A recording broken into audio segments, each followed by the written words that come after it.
네, 우리가 주시는 말씀은 마태복음 16장입니다. 마태복음 16장 21절에서 23절까지 말씀입니다.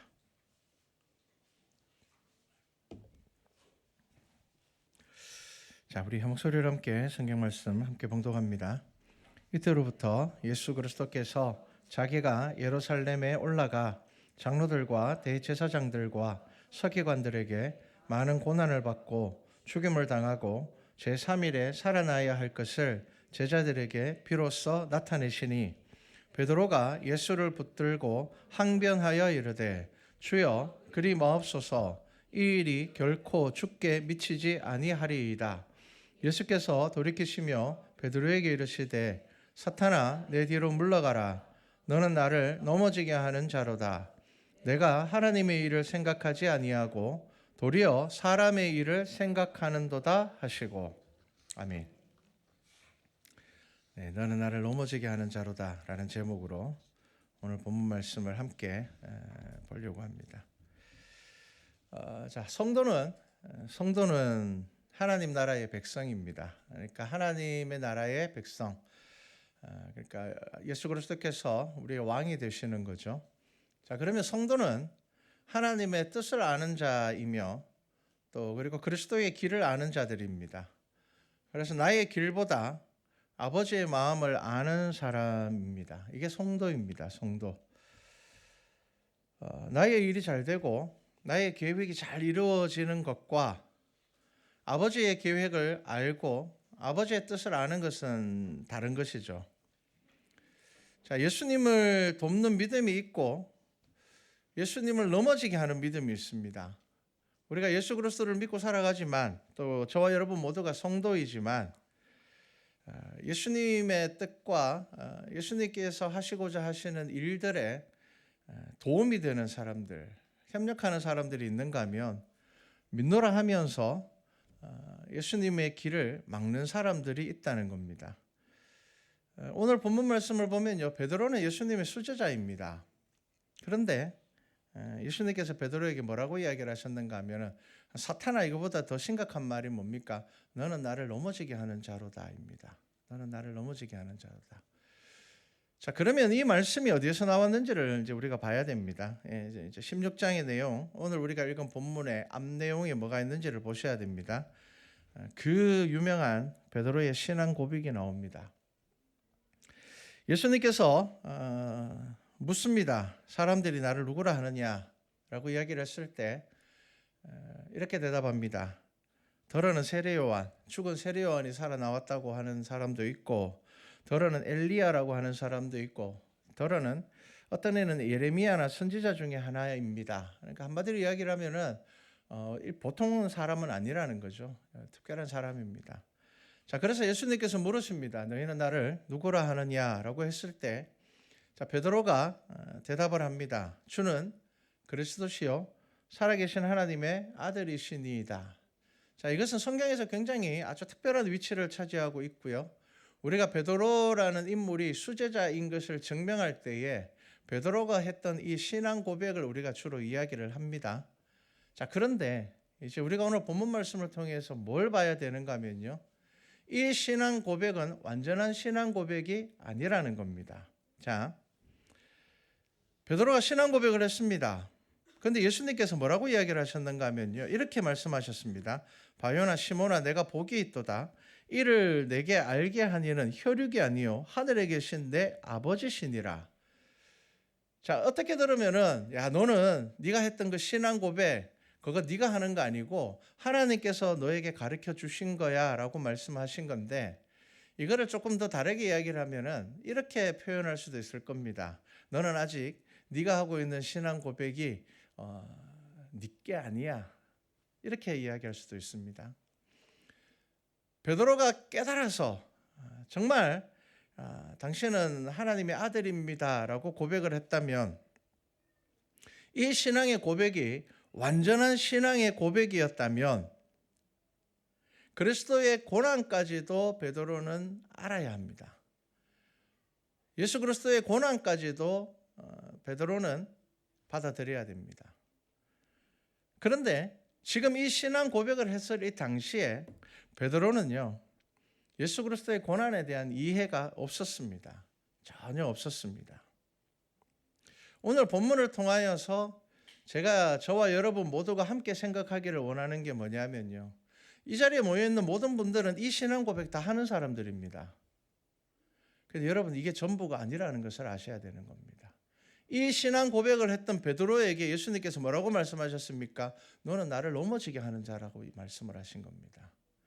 여러분, 이 신앙의 고백이 완전한 신앙의 고백이 되어야 되는데, 이 베드로의 이 신앙의 고백이 언제 완전하여지는가 하면, 부활하신 예수 그리스도께서 베드로를 만나시고 네가 나를 사랑하느냐라고 했을 때 내가 주를 사랑합니다라는 고백이 완전한 신앙의 고백이 되는 겁니다.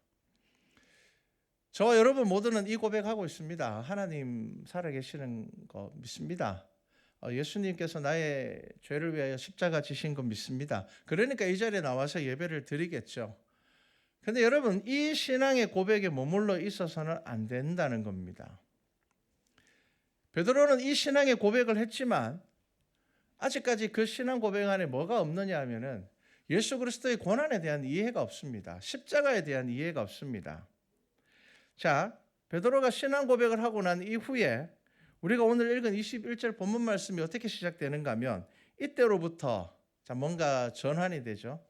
이때로부터 뭡니까? 예수 그리스도께서 자기가 예루살렘에 올라가서 장로들과 대제사장들과 서기관들에게 많은 고난을 받고 죽임을 당하고 제3일에 살아나야 할 것을 제자들에게 비로소 나타내시니라고 기록하고 있습니다. 물론 이전에 예수님께서 죽음과 고난에 대해서 아무 말 안 하신 거 아닙니다. 계속 이야기를 했죠.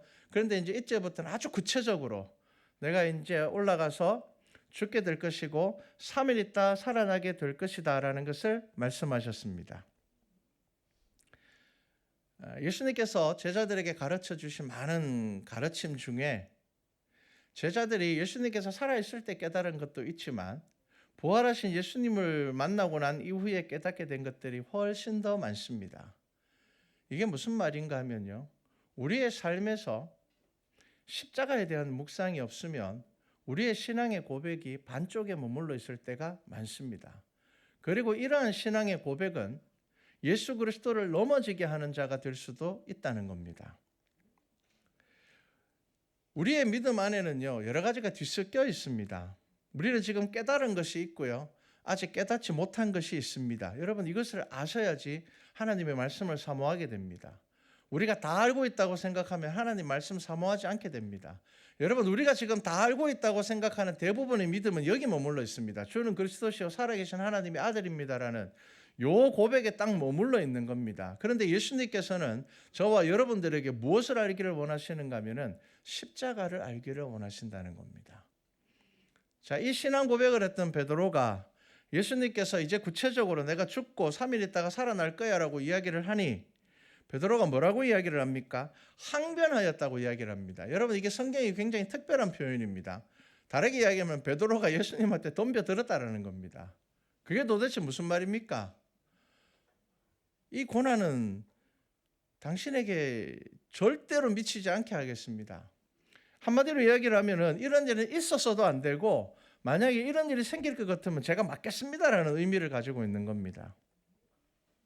그때 예수님께서 뭐라고 말씀하셨습니까? 너는 나를 넘어지게 하는 자로다라고 말씀하셨습니다. 여러분, 지금 저와 여러분의 믿음이 예수 그리스도를 넘어지게 하는 자들 아닌지를 보셔야 됩니다. 여러분, 나의 믿음이 예수 그리스도를 넘어지는 지금 믿음으로 살아가고 있는지를 보셔야 되는 겁니다. 여러분, 하나님의 말씀을 그렇게 보셔야 되는 겁니다. 자, 예수님은 부활에 대해서 종종 가르치셨습니다. 자, 지금 예수님께서 구체적으로 뭐라고 이야기하셨습니까? 내가 이제 죽고 3일 있다가 부활할 것이라고 이야기를 했는데, 그런데 예수님께서 십자가에 달려 죽으셨을 때 제자들은 어떻게 했는가 하면요, 마가의 다락방에 숨어서 문 잠그고 있었습니다. 이게 뭘 의미를 할까요? 이게 어떤 의미일까요? 예수님께서 가르치셨지만 그들은 그것을 믿지 않았습니다. 그들이 마가의 다락방에서 기도는 했지만 하지만 그것은 당당한 기다림이 아니었습니다. 어찌해야 할지 모르는 상황에서 최선이었습니다.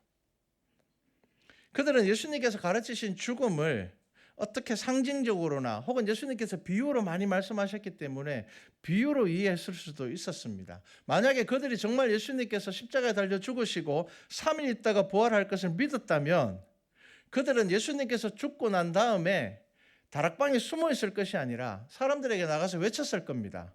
예수님께서 말씀하신 대로 십자가에 달려 죽으셨으니 이제 3일 있다 예수님 부활할 거다. 너희들 한번 두고 봐라. 이렇게 이야기했을 겁니다. 그런데 제자들은 어떻게 했습니까? 다락방에 숨어서 두려워했습니다. 문 잠그고 있었습니다. 어떤 제자들은 예루살렘을 탈출했습니다. 여기 있다가는 잡혀서 죽을 것 같으니까 엠마오로 가는 두 제자가 그렇지 않습니까? 탈출했습니다. 빨리 예루살렘을 벗어나려고 했습니다. 여러분, 십자가를 안다라는 것이 우리의 신앙의 고백을 완전하게 한다는 것을 아셔야 됩니다. 베드로를 책망하는 예수님의 말씀 속에는요, 아주 냉엄한 현실이 담겨 있습니다. 예수님을 사랑하는 베드로의 마음을 예수님이 왜 모르시겠습니까? 베드로가 예수님을 얼마나 따랐습니까? 정말 이 베드로가 성격은 한 성격 하지만 앞뒤 가리지 않고 예수님만 바라보고 살아가는 사람이 베드로 아닙니까? 그런데 베드로가 뭐라고요? 항변했다는 겁니다. 자기가 그렇게 따르는 예수님, 존경하는 예수님에 대하여서 덤벼들었다는 겁니다. 고함을 질렀다는 거죠. 항변했다는 말은 큰 소리로 이야기했다는 거거든요. 이렇게 글로 적어 놓으니까 잘 마음에 와닿지 않을지는 모르지만 베드로가 예수님께 항변했습니다. 그렇게 하시면 안 된다는 겁니다. 일어나도 안 되고 일어날 수도 없다는 겁니다. 베드로는 예수 그리스도를 하나님의 아들, 살아계신 하나님의 아들로 고백하였지만 아직 베드로가 이해하지 못한 그리스도의 길이 있었습니다. 여러분, 이것을 우리가 생각해 봐야 됩니다. 그리고 내가 지금 주는 살아계신 하나님의 아들입니다라는 신앙 고백을 하고 있다고 해서 여러분, 내 믿음이 완전한 믿음이라고 생각하시면 안 됩니다. 그 믿음만 가지고 있으면 예수님을 넘어지게 하는 사람이 될 수 있다는 겁니다. 예수님께서 공생애를 시작하시기 전에 40일 금식 기도를 하고 난 이후에 사탄이 예수님을 시험할 때 예수님의 인간적인 육신을 입었기 때문에 인간의 어떤 그 감정, 배고픔과 그 여러 가지 것들을 가지고 계셨거든요. 그것을 시험의 대상으로 삼았던 것처럼 사탄이 베드로에게 던지는 시험이 뭐냐 하면요, 하나님의 뜻과 자신의 생각의 다름에 대한 시험을 아직 그가 이겨내지 못한 겁니다. 그리고 이러한 시험은 지금 저와 여러분이 여전히 겪고 있는 상황들입니다. 여러분, 하나님의 뜻에 얼마나 관심을 가지고 있습니까? 여러분, 정말 하나님의 말씀을 묵상하면서 이게 전적으로 사실이며 이 말씀에 내 삶을 맞추어야 되겠다고 생각을 하십니까? 아니면은 그냥 내가 지킬 만한 거는 지키고 내가 지키기 싫은 거는 별로 관심 없게 지나가 버리고 하나님의 말씀이라고 이야기를 하면서 내가 듣기 좋은 말씀들만 자꾸 찾아서 묵상하고 있지 않습니까? 여러분, 그러한 믿음은 여전히 1차원적인 신앙에 머물러 있는 겁니다. 그런 신앙을 예수님께서는요, 예수님이 베드로를 얼마나 사랑하셨습니까? 그런데 베드로에게 뭐라고 이야기를 합니까? 사탄아라고 이야기를 하시는 겁니다. 예수님이 아마 제자에게 하신 말씀 중에서 가장 격한 말씀일 겁니다. 여러분, 예수님을 넘어지게 하는 사람이 어떤 사람이라고 이야기하십니까? 하나님의 일을 생각하지 아니하고 사람의 일을 생각하는 사람이라는 겁니다. 분명하게 예수님께서 말씀하고 있습니다. 예수님을 넘어지게 하는 믿음이 어떤 믿음이라고요? 하나님의 것을 생각하지 않고 인간의 것을 생각하는 믿음. 신앙 고백이 그 속에 있다 하더라도 그 사람의 삶이 하나님의 것을 생각하지 않고 사람의 일을 생각하고 있다면 예수님께서 저와 여러분들에게 뭐라고 말씀하신다고요? 너는 나를 넘어지게 하는 자라고 말씀하시는 겁니다.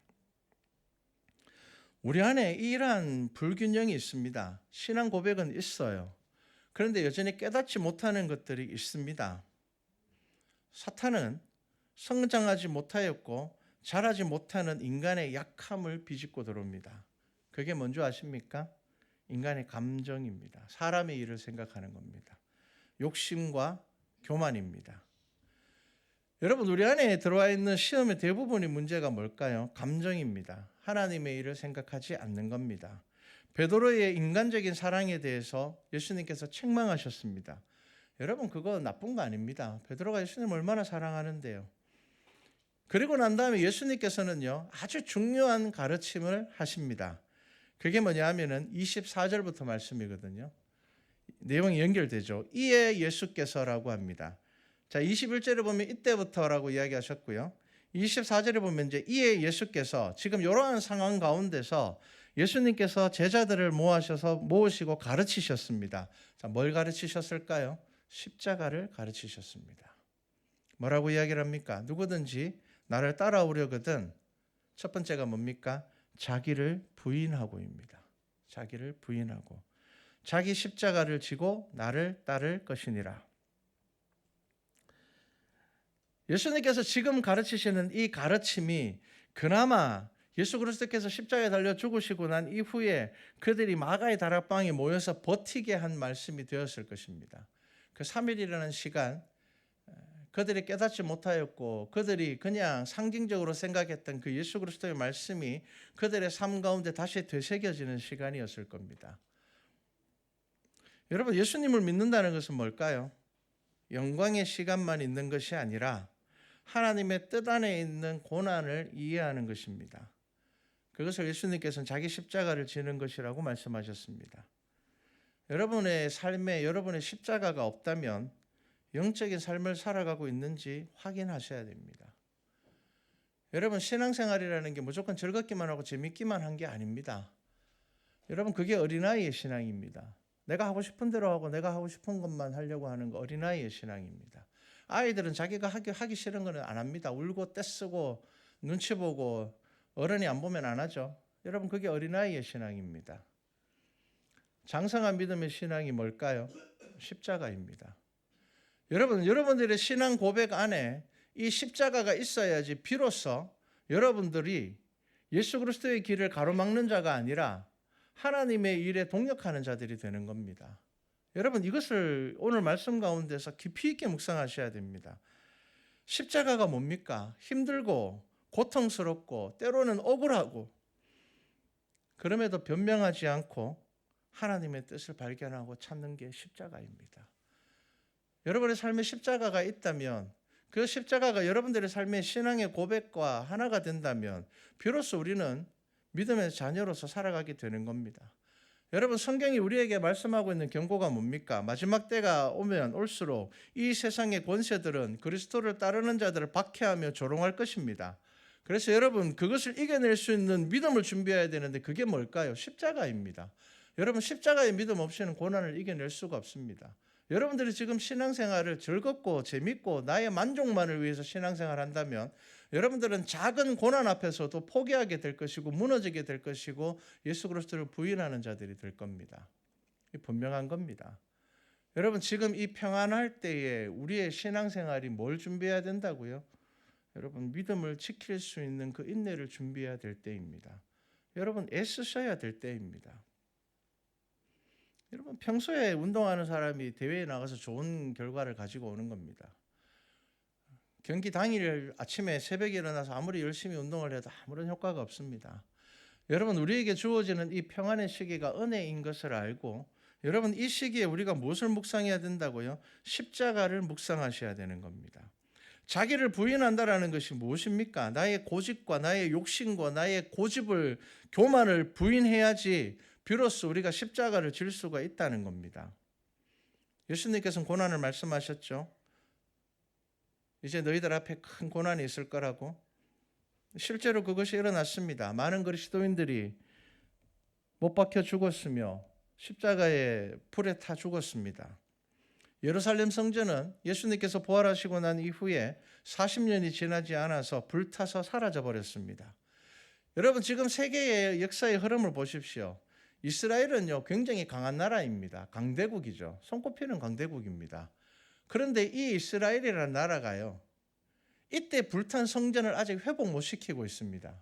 여러분 성경의 역사가 우리 안에 어떻게 흘러가는지를 잘 보셔야 됩니다. 얼마나 복잡한 세계 정세가 있습니까? 딱 예루살렘 성전이 지금 뭐가 되었다고요? 이슬람 성전이 되어 있습니다. 그러다 보니까 예루살렘에 지금 이스라엘이라는 나라는요 그보다 더 화려한 성전을 수백 개를 지어도 남을 만큼의 힘을 가지고 있고 돈을 가지고 있지만 예루살렘 성전을 회복 못하고 있습니다. 그거 무너뜨리면은 이제 세계 전쟁이 일어나는 거죠. 쉽게 하지를 못합니다. 여러분, 하나님의 말씀이 우리 안에 그렇게 이루어지고 있다는 겁니다. 예수님께서 말씀하신 대로 그 성전은 무너져서 지금까지 회복되고 있지 않습니다. 단순한 건물이 아니기 때문입니다. 그 속에 하나님의 언약이 들어있기 때문입니다. 눈에 보이는 성전은 사라졌습니다. 그런데 예수님의 약속대로 교회는 오늘날까지 주의 백성들을 통하여서 예배드림으로 세워져 왔습니다. 예수님께서 지금 제자들에게 가르치는 이 말씀을 한번 여러분 잘 기억하십시오. 24절부터 보십시오. 누구든지 나를 따라오려거든 십자가를 지고 따르라고 합니다. 25절에 뭐라고 말씀합니까? 누구든지 제 목숨을 구원하고자 하면 잃을 것이요 누구든지 나를 위하여 제 목숨을 잃으면 찾으리라. 사람이 만일 온 천하를 얻고도 제 목숨을 잃으면 무엇이 유익하리요? 사람이 무엇을 주고 제 목숨과 바꾸겠느냐?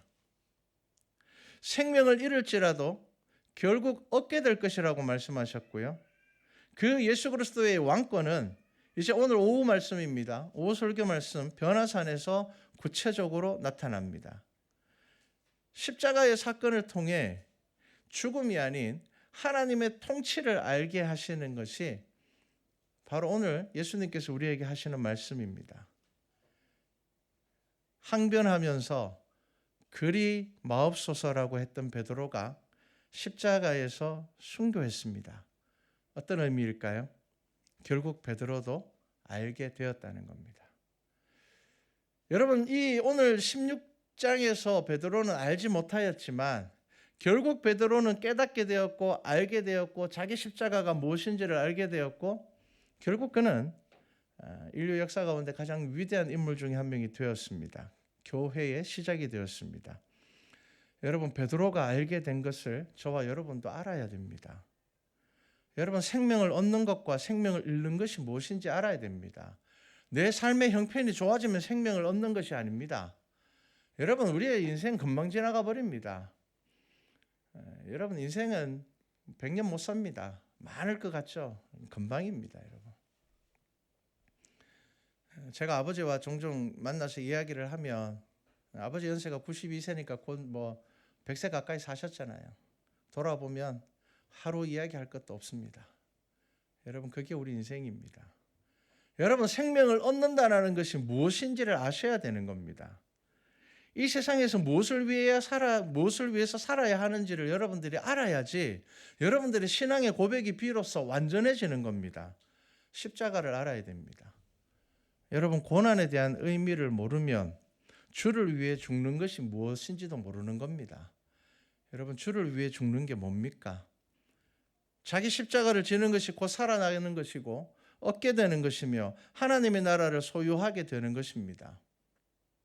우리나라에는 정말 많은 순교자들이 있습니다. 우리 주기철 목사님 같은 분은요, 1944년에 47세의 젊은 나이에 일제강점기 때 신사참배 거부하고 감옥에서 고문과 구타를 당하여서 결국 순교하셨습니다.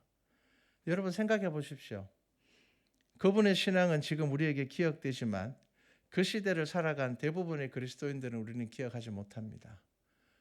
신사참배 앞에 엎드려서 절했던 사람들 우리는 아무도 기억하지 못합니다. 여러분, 살아있는 게 뭔지 아십니까? 여러분, 생명을 얻는다라는 게 뭔지 아셔야 됩니다. 지금 내가 내 삶의 자리에서 만족스럽고 내가 하는 거 다 잘 되는 것 같고 여러분, 거기에서 내가 생명을 얻는다고 생각하면 우리는 그리스도의 십자가의 길을 모르는 사람이며 예수 그리스도를 넘어지게 하는 사람이라는 것을 아셔야 되는 겁니다. 죽었지만 살아있는 것은 자기의 십자가를 지고 갈 때에만 가능한 겁니다. 여러분, 오늘 말씀에 이제 16장의 마지막에 이렇게 이야기를 하죠. 진실로 너희에게 이르노니 여기 서 있는 사람 중에 죽기 전에 인자가 그 왕권을 가지고 오는 것을 볼 자들도 있느니라. 그리스도의 부활을 목격한 사람들. 그러니까 또한 이 말씀은 저와 여러분들에게 하시는 말씀입니다. 여러분, 누가 다시 오실 예수 그리스도를 만날 수 있을까요? 자기 십자가를 지는 사람입니다. 여러분, 십자가에 관심 없이 살면 안 됩니다. 여러분 십자가가 여러분들의 삶의 액세서리가 되어서도 안 됩니다. 여러분 십자가는 고난입니다. 고통이죠. 억울한 겁니다. 얼마나 억울합니까? 그 가운데서도 뭐라고요? 예수님께서는 채찍에 맞으시면서도 신음소리를 내지 않으셨다라고 기록합니다. 여러분 억울하지만 아무 말 하지 않는 게 십자가입니다. 내가 진짜 기분 나쁘고 화나지만 그 가운데서 침묵하는 것이 나의 십자가입니다. 여러분 선한 일들을 감당하기 위하여서 예수님께서 그 십자가를 지셨던 것처럼 나도 그 길을 가는 것이 그게 십자가거든요. 근데 우리는 이 신앙 고백은 있어요. 주는 그리스도시요 살아계신 하나님의 아들입니다라는 신앙 고백은 우리의 삶에 있습니다. 그런데 우리의 삶에 뭐가 없다고요? 십자가가 없습니다. 그런 신앙은 교회를 가로막게 됩니다. 여러분 복음을 가로막게 됩니다. 여러분 이 말씀을 깊이 있게 묵상하십시오. 우리의 그 감정이 예수 그리스도를 넘어지게 하는 자가 된다는 겁니다. 우리가 십자가를 알지 못할 때 우리가 이 교회의 길을 가로막게 된다는 거죠. 하나님의 뜻을 막는 자가 된다는 겁니다. 교회가 우리의 믿음이 그리스도를 넘어지게 해서는 안 됩니다. 감정적인 믿음이 아니라 여러분 말씀을 깨닫는 믿음이 되셔야 됩니다. 여러분 감정적인 믿음이 되면은요 사명을 깨닫지 못합니다. 감정에 머물러 있으면 안 됩니다. 하나님의 뜻을 보셔야 됩니다. 이 시대는 안타깝지만 성도 때문에 교회 때문에 예수 그리스도의 이름이 가려지고 있는 시대가 되었습니다. 이거 부정할 수 없습니다. 성도는 믿음으로 살지 않고 복 받는 것만 관심이 있고요. 교회는 수적인 부흥 아주 좋은 겁니다. 여러분 예수 믿는 사람이 많아지는 게 얼마나 좋습니까? 그런데 그 수적인 부흥에만 관심이 있다면 십자가의 도에 관심이 없다면 여러분 우리가 십자가를 보면 이렇게 깨끗한 십자가를 보지만 예수님께서 지신 십자가가 깨끗한 십자가입니까? 피로 얼룩진 십자가입니다. 여러분 우리가 관심을 가져야 되는 십자가는 이렇게 깨끗한 십자가가 아닙니다. 이거는 그냥 상징적으로 해놓은 겁니다. 우리가 우리의 삶에서 들여다봐야 되는 십자가는 뭐냐면요 피로 얼룩진 십자가입니다. 어떤 피입니까? 억울한 피입니다. 괴로움입니다. 고통이죠. 예수님을 믿으면서 십자가를 깊이 있게 묵상하지 않고 내 삶에 필요한 것에 계속 머물러만 있다면 우리는 마태복음 16장의 이 베드로의 신앙에 머물러 있는 사람들입니다. 신앙 고백이 있으니까 나는 신앙이 좋은 줄 알고 있습니다. 이 신앙이 있기 때문에 나는 예수 믿는 사람이라고 생각을 하는 겁니다. 그런데 그런 베드로에게 예수님께서 뭐라고 말씀하셨습니까? 사탄아 내 뒤로 물러가라. 너는 나를 넘어지게 하는 자로다 라고 말씀하셨습니다.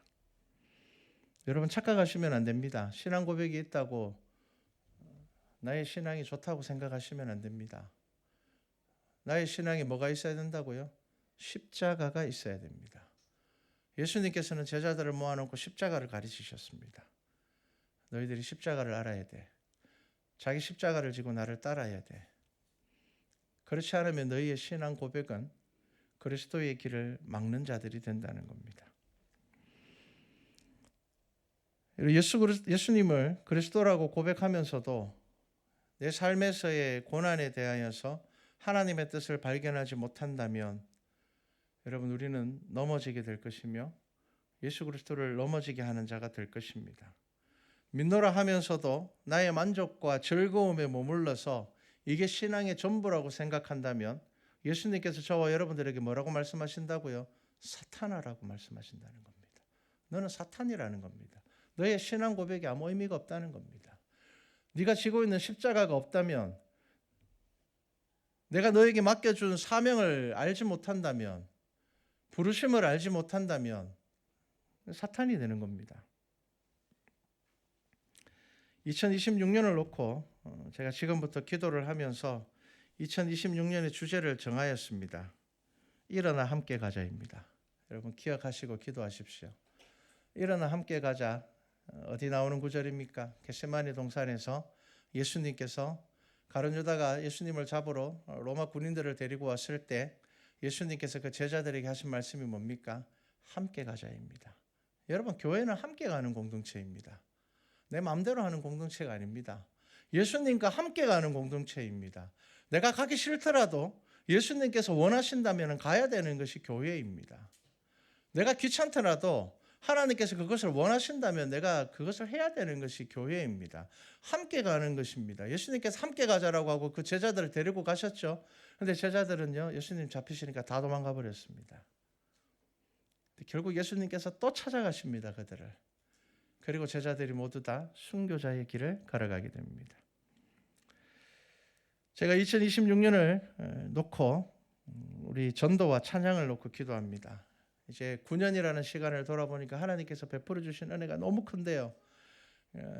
감사도 했지만 제 마음속에 불평도 있었습니다. 9년이나 시간 지나면서요. 한 가정 이사 가면 한 가정 등록해요. 두 가정 이사 가면 두 가정 등록하는 거예요. 그래서 제가 한때는 하나님 이사 안 가고 등록 좀 하면 안 되겠습니까? 도대체 왜 꼭 한 가정이 가면 한 가정이 오고 그렇습니까? 라고 했는데 이제 2026년을 놓고 함께 전도할 성도들, 함께 애쓸 수 있는 성도들, 우리의 시간을 구별하고 구분하여서 하나님의 일을 감당할 수 있는 교회 되게 해달라고 기도하고 있습니다. 2024년에 미국에서 설문조사를 했는데요. 미국의 목회자 3명 중에 1명이 45세를 기점으로 목회를 그만둔다고 합니다. 여러분, 이게 어마어마한 숫자입니다. 3명 중에 1명이 45세에 목회를 그만둔다는 겁니다. 다르게 이야기하면 번아웃이 온다는 겁니다. 내가 왜 이렇게 목회해야 되지? 아무리 설교해도 성도들은 안 바뀌는데 내가 왜 설교를 해야 되지? 나는 아무리 열심히 설교하고 목회를 해도 교인들은 그냥 자기 만족에 빠져서 살아가고 있는데 여러 가지 이유가 있었습니다. 목회자들이 45세가 되니까 나는 목사 안 할래. 나 차라리 나도 직장 다니면서 그냥 월급 받으면서 나 편하게 살지. 내가 왜 오히려 보통 사람들보다 훨씬 더 높은 잣대를 들이대는 이 목회자의 길을 걸어가는데, 그런데 성도들은 조금만 기분 나쁘면은 안 한다 그러고, 아무리 설교를 해도 변하는 삶은 없고 싸우고, 그리고 교인들 중에도 이제 50대가 되면서 교회를 떠나는 사람들이 점점점 늘어나고 있습니다. 우리나라뿐만이 아니라 세계 교회가 그렇습니다.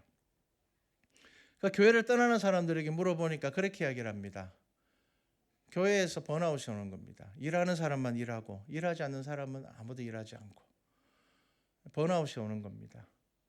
예전에 제가 했던 교회에서 설문조사를 했습니다. 교회 봉사를 얼마나 하고 있습니까? 봉사를 조사를 해보니까요. 가장 많이 하는 사람이 혼자 8가지 봉사를 하고 있더라고요. 여러분, 봉사하는 사람은 8개 봉사에 치여가지고 힘들어서 교회 가는 게 두렵습니다. 그런데 어떤 사람들은 편안하게 와서 예배만 드리고 가버립니다. 여러분, 교회는요, 함께 가는 공동체입니다. 여러분, 예수님께서는 우리를 공동체로 부르셨습니다. 예수님께서는 우리가 우리의 십자가를 지기를 원하시는 겁니다. 말씀을 마치겠습니다. 여러분, 기억하십시오. 우리의 십자가가 있습니다. 신앙 고백만 있고 십자가가 없으면 그 믿음 가짜입니다. 예수님께서 제자들을 불러놓고 가르치신 겁니다. 자기 십자가를 지는 사람들이 어떻게 된다고요? 하나님의 영광을 보게 될 것입니다. 우리 말씀과 찬양교회가 하나님의 영광을 보는, 자기 십자가를 지고 하나님의 영광을 보는 교회 되기를 주님의 이름으로 축복합니다. 기도드리겠습니다. 사랑의 하나님, 너는 나를 넘어지게 하는 자로다. 얼마나 마음 아프고 얼마나 슬픈 말입니까? 베드로는 예수님을 가장 열렬히 따랐던, 가장 열정적으로 따랐던 제자가 베드로 아닙니까? 그런데 그런 베드로조차 신앙 고백은 있지만 고난에 대한 자기 십자가를 깨닫지 못하였을 때 예수님께서는 너는 나를 넘어지게 하는 자로다라고 말씀하셨습니다. 우리의 믿음은 어떻습니까? 예수님을 넘어지게 하는 자 아닙니까? 나의 만족과 나의 고집과 나의 욕심과 고집, 교만에 빠져서 우리가 잘하지 않는 신앙 아닙니까? 이제 2025년 2달밖에 남지 않았습니다. 주의 말씀을 깨달아 2026년을 기도로 준비할 수 있도록 하나님 인도하여 주시옵소서. 감사드립니다. 예수님의 이름으로 기도드렸습니다. 아멘.